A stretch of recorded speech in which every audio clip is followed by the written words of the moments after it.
Welcome to The Explainer. Today, we're jumping right into a concept that is honestly a total game changer for your perspective. It's from A Course in Miracles, Lesson 271, and it's called Christ's Vision. It's all about the power you have in how you choose to see the world. So here's the core idea from the Course. Every single moment, we're standing at a crossroads. We're making a choice between just two completely different ways of seeing things. And that one choice, well, according to the lesson, it changes absolutely everything. I mean, who hasn't, right?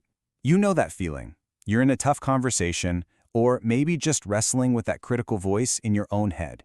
That feeling of being stuck, of being on the defensive, that's not random. It's a direct result of choosing one specific way of seeing. And here they are, the two paths.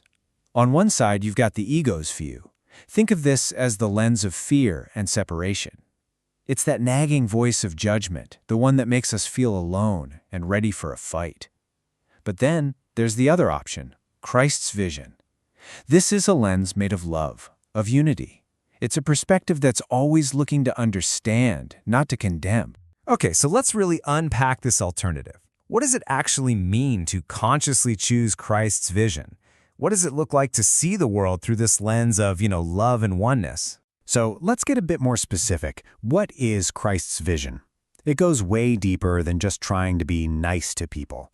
The Course describes it as a whole new state of consciousness, one that literally goes beyond the ego's default programming. It's about having the ability to see the unity, the divine spark in everyone and everything, no matter what's happening on the surface. And this one line from the lesson, it's everything.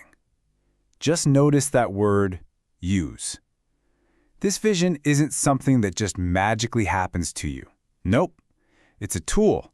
It's something you have to decide to pick up and actively use every single day. So, you know that feeling of being judged or getting defensive? It's not you failing. According to this teaching, it's actually just a signal. It's a little alarm bell reminding you that you've hit that fork in the road again. And right there, in that moment, you have the chance to deliberately shift your focus from fear over to love. Now, you might be thinking, okay, that sounds nice, but what does it really do? Well, the whole point here is that this internal shift, it has huge, real-world effects on your daily life. And this is why it matters so much. The Course teaches that your perception isn't just a passive window you look through. It's creative. It's an active force. The lens you choose to see through literally builds the world you experience. So think about that. If you change how you see, you can actually change the world you live in. So what's the big payoff for doing this work? Well, the goal is nothing short of a total transformation of your reality. We're talking about turning those difficult interactions into real connections, about creating actual peace and harmony, moving past all that judgment and really living in a world that feels like it's based on love and unity. All right, enough of the what and why. Let's get down to brass tacks. How do you actually put this vision to work when you're in the middle of a really tough moment?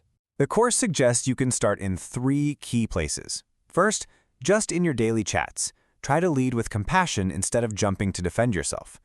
Once you get the hang of that, you can apply it to bigger conflicts, pausing and choosing to respond with understanding instead of just reacting with anger.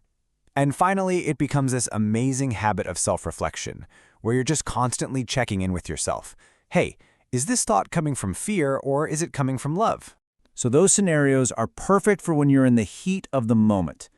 But how do you make this your new default setting? How do you build the habit? Well, the Course gives us a pretty simple but powerful toolkit for that.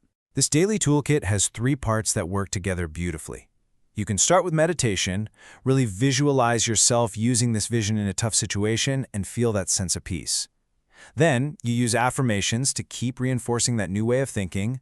And finally, journaling is where you tie it all together, reflecting on what worked, what didn't, and turning every single day into a powerful lesson. And for your affirmations, it can be super simple. You could just set an intention like, I choose to see love in every situation.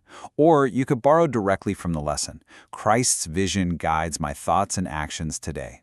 It doesn't matter which one you use. The goal is the same. You're consciously pointing your mind where you want it to go. And that brings us right to the final, most important takeaway. Because this isn't just some interesting idea to know about. It's a practice. It's something to live. And it all boils down to one simple, powerful question you can ask yourself. At the end of the day, it's all about this one question. It's not about being perfect, not at all. It's about your direction. Every day gives you a brand new shot to align your thoughts and your actions with love. And just see what happens. See what transforms. That is both the challenge and the beautiful invitation of Christ's vision. Thanks for joining The Explainer.